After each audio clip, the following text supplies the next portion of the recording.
All right, so 544 to 558 represent the last part of the speech of Ilioneus to Dido after the Trojans had come as a legation to Dido's court to beg for some sort of hospitality. Notice when he just says that our king was Aeneas, he uses first the dative of possession, or dative of special reference, and then he says rex erat, was. There's some sense in Ilioneus' mind that Aeneas might be gone. Quo right here is your ablative of comparison with a comparative adjective, right? So you'd want to translate this as something like than whom, right? Justior alter nec pietate fuit. So effectively the nec is to be supplied before alter.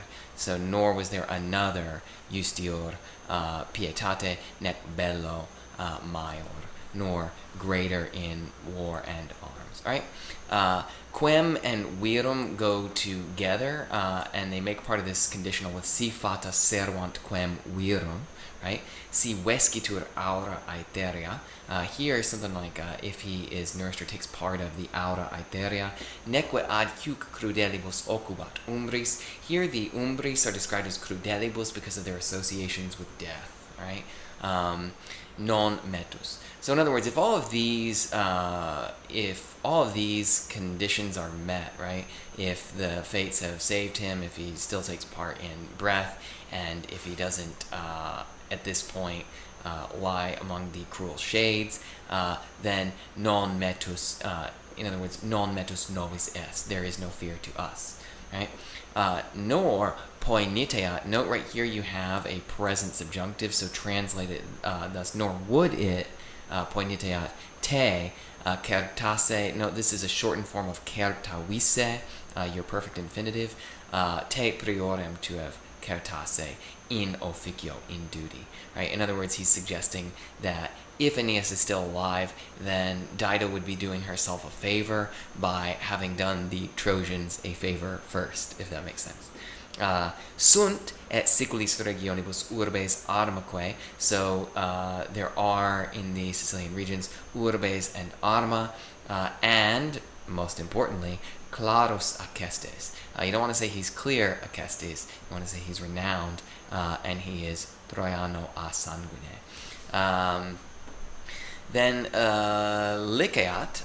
This is again a subjunctive. It would be permitted to subducere classem, and notice that the classem is described as quasatam, shaken by the ventis, right? So it would be permitted to do this, and to silvis aptare trabes et stringere remos. In other words, he's suggesting that they could build new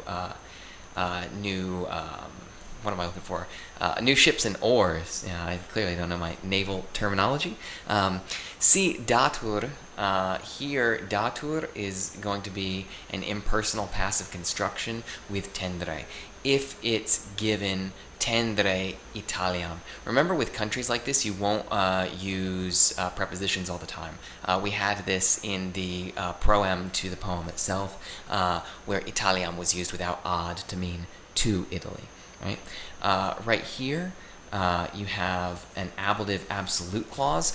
Note that you have sociis et rege recepto. Properly, recepto goes with both sociis et and rege, but it's attracted into the same number as the word which immediately precedes it.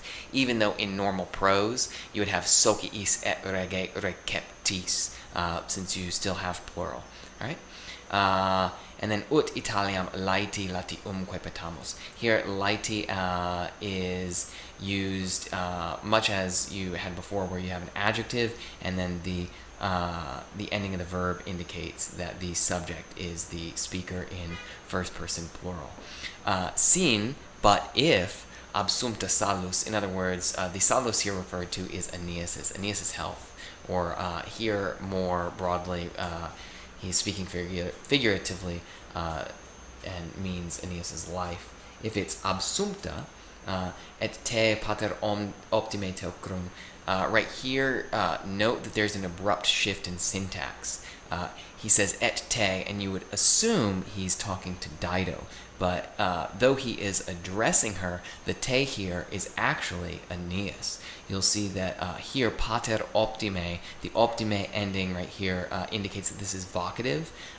So, O best father, teucrum, note that this is a shortened genitive plural for teucrorum. Pontes habet Libyae, and if the sea of Libya has you, O greatest father of the Teucrians, nec spes jam restat Iuli, nor does any space restat Iuli here. You might remember that Iulus is Aeneas' son from his previous marriage with Creusa, the Trojan woman. But the freta sicaniae saltam sedesque paratas, unde huc advecti regemque petamus acestin.